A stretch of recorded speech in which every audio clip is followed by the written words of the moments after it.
दोस्तों, आज की कहानी है थप्पड़। सुहानी, कहाँ गई थी तुम? इधर आओ। क्या है ये? तुम अभी अपने घर वालों को बुलाओ और बोलो कि वो आकर तुम्हें ले जाए यहाँ से। मैं तुम्हें यहाँ एक दिन भी रहने नहीं दे सकता। बोलो, किस किस लड़के के साथ संबंध थे तुम्हारे? तुम कितनों के साथ गुल खिला चुकी हो? अब तक क्यों तेरे बाप ने हमसे झूठ बोलकर शादी करवाई? आज बुलाओ अपने घर वालों को और फैसला करवाओ। मैं तुमको अब अपनी पत्नी नहीं मान सकता, चिल्लाए जा रहा था। सुहानी चुपचाप खड़ी थी। पता नहीं कैसे अर्जुन के हाथ सुहानी को का लिखा पत्र करण का प्रेम पत्र लग गया था। सुहानी उसे समझाते हुए बोली, देखो अर्जुन, हम आपस में बैठ के बात कर सकते हैं और ये पत्र बहुत पुराना है। हमारी शादी हो चुकी है और मैं सब कुछ भूल कर आगे बढ़ चुकी हूँ। मेरी जिंदगी में तेरे सिवा और कोई नहीं है। मैं कैसे मान लूँ कि तुम शादी के बाद सब भूल चुकी हो?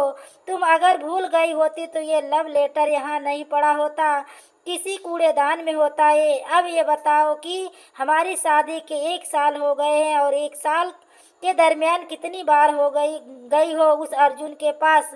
कितनी बार? अर्जुन ने चिल्लाते हुए पूछा।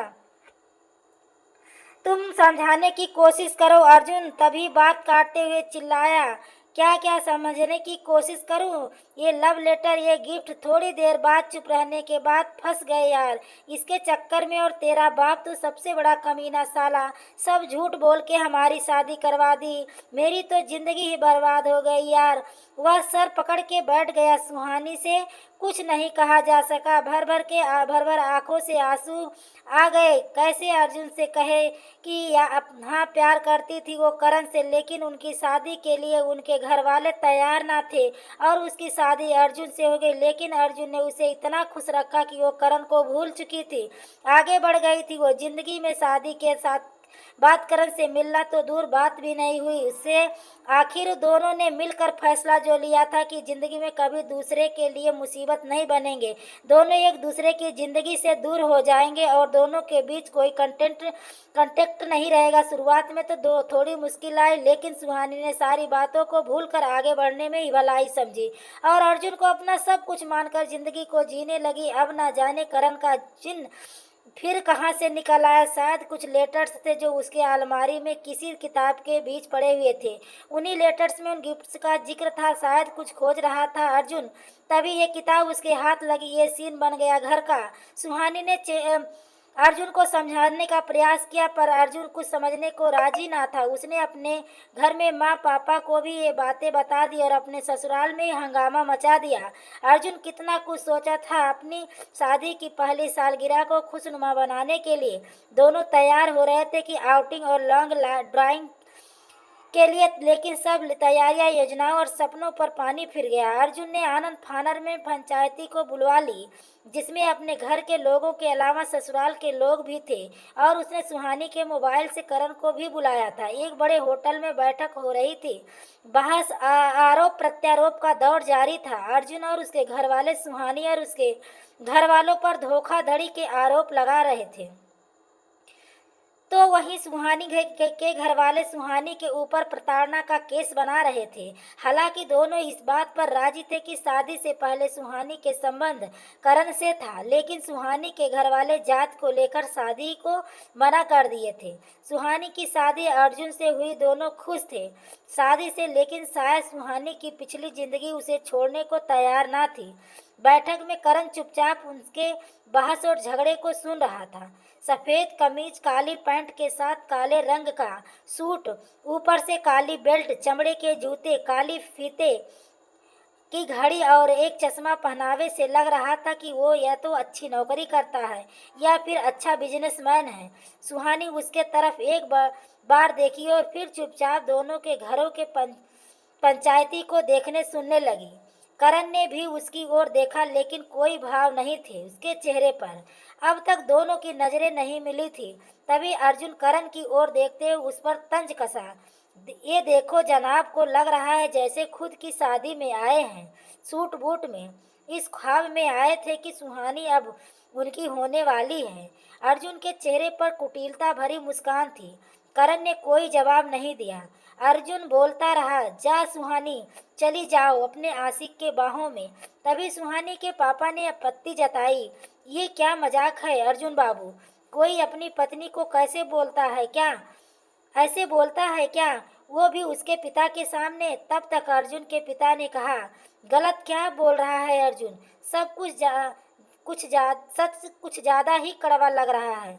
क्या समझी जी? सुहानी की आंखें भर आई। वो कितनी बदनसीब थी कि उसके सामने उसके पिता की इज्जत तार तार हो रही है और वह कुछ नहीं कर पा रही है। कसूर तो उसका ही था। फिर अर्जुन करण की ओर थोड़ा चिल्लाते हुए बोला, अबे सुन ले, जा अपनी इस अधूरी मोहब्बत को, और आज के बाद मनहूस चेहरा मत दिखाना, वरना गोली मार देंगे तुम दोनों को। हम वैसे भी तुमको आदत होगी जूठा खाने की, पर मुझे मेरे घर वालों ने कभी जूठा नहीं खिलाया। शायद तुम्हारे घर वालों ने खिलाया होगा। ले जाओ इस जूठे को। उसने सुहानी की ओर इशारा किया। ये सुनते ही सुहानी के पापा भड़क गए। अर्जुन बाबू, आप लिमिट को पार कर रहे हैं। इससे ज्यादा आगे कुछ बोलने से पहले अंजाम सोच लीजिएगा। अर्जुन के पिता ने बात काटते हुए, क्या अंजाम, क्या कर लेंगे आप? धमकी दे रहे हैं हम लोगों को? तब तक अर्जुन चिल्लाया, आप चुप रहिए ससुर जी, मजाक बना दिए हैं मेरी जिंदगी का। आप लोगों ने, मेरी जिंदगी तो बर्बाद हो गई ना आपकी वजह से। फिर करण की ओर देखते हुए, और इस जैसे कमीने को तो, अरे अगर थोड़ी भी शर्म होती तो चुपचाप बैठा नहीं रहता। माँ बाप भी सोचते होंगे क्या नामर्द बच्चा जन्मा है। उन्होंने तड़ाक सज एक झन्नाटेदार थप्पड़ अर्जुन को लगाया। पूरे कमरे में गूंज उठा। करण ने इतनी फुर्ती से हाथ चलाया कि किसी को सोचने तक का मौका नहीं मिला। जब तक उसका दूसरा हाथ अर्जुन पर उठता, सुहानी ने उसका हाथ पकड़ लिया। लाल लाल आंखें तरेरते हुए उसने कहा, तुम समझते क्या हो अपने आप को? तेरी हिम्मत कैसे हुई मेरे पति पर हाथ उठाने की? अगर फिर से ऐसी जुर्रत की ना करण, तो मैं भूल जाऊंगी कि तुम कभी मेरे दोस्त थे। करण ने अर्जुन को कहा, बहुत बहुत प्यार करते हैं हम सुहानी से। आज ये तेरे खातिर मुझे भूल गई तो क्या मैं तो नहीं भूल पाया ना। तुमने मुझे गाली दी, माफ किया, मेरे संस्कारों को गाली दी, माफ किया, लेकिन तुमने सुहानी को गाली दिया, मुझसे बर्दाश्त नहीं हुआ। लेकिन ये बात तो तय है कि अगली बार से जब भी कभी तुम किसी नारी का अपमान करोगे, ये थप्पड़ और ये सुहानी का हाथ तुम्हें जरूर याद आएगा। जिस नारी का तुम भरी सभा में अपमान कर रहे थे, उसी नारी ने तुम्हें बचाया, क्योंकि उसके लिए तुम पति नहीं सब कुछ हो। और रही बात जूठे खाने की, तो हाँ, मैंने जूठे खाए हैं अपने माँ बाप की, और इसका कोई दुख नहीं है। मुझे गर्व है, काश तुम भी जूठे खाए होते अपने माँ बाप के। तब शायद इतनी अक्ल जरूर होती कि बड़ों का सम्मान कैसे किया जाता है और नारी की इज्जत कैसे की जाती है। लगता है तेरे बाप ने भी कभी जूठा नहीं खाया। एक बात और, मुझे पता नहीं तुझे घमंड किस बात का है, लेकिन तेरा घमंड तो मेरे एक थप्पड़ ने ही तोड़ दिया। मेरे बारे में जानोगे तो पता नहीं तेरा क्या हश्र होगा। मैं तो जा रहा हूँ, लेकिन ये वाकया तुझे हमेशा याद रहेगा कि किसी ने तेरा गुमान भरी सभा में एक थप्पड़ से तोड़ दिया, लेकिन उसी गुमान को किसी हाथ ने बचा लिया। यह कहते हुए वह सर झुकाकर आंखों को पोंछते हुए कमरे से निकलने लगा। तभी अचानक सामने से वह वेटर से टकरा गया और ट्रे में रखा गिलास का पानी उसके ऊपर गिर गया। वेटर ने उसे देखा तो विस्मय पूर्वक कहा, सर आप सलाम सर। उसने करण को सलामी ठोकी। सर सॉरी सर, सर आप पहले बता देते। करण ने उसके कंधे पर हाथ रखा और मुस्कुराकर चल दिया। सभी आश्चर्य से दोनों को देख रहे थे। पता चला कि इस होटल का मालिक करण ही है। सबके पैरों तले जमीन खिसक गई। वे बाहर आए, नीचे देखा, करण एक काफी महंगी गाड़ी के पास खड़ा था और दो लोग उसके सूट को खोलकर उसे दूसरा सूट पहना रहे थे। थोड़ी देर बाद करण अपनी कार में बैठकर चला गया। दिन बीता, समय बीता, महीना साल बीत गया। सुबह के 9 बज चुके थे कि दरवाजे की घंटी बजी। करण अभी तक सो रहा था। कौन है यार? इस टाइम उसने नींद में उगते हुए कहा।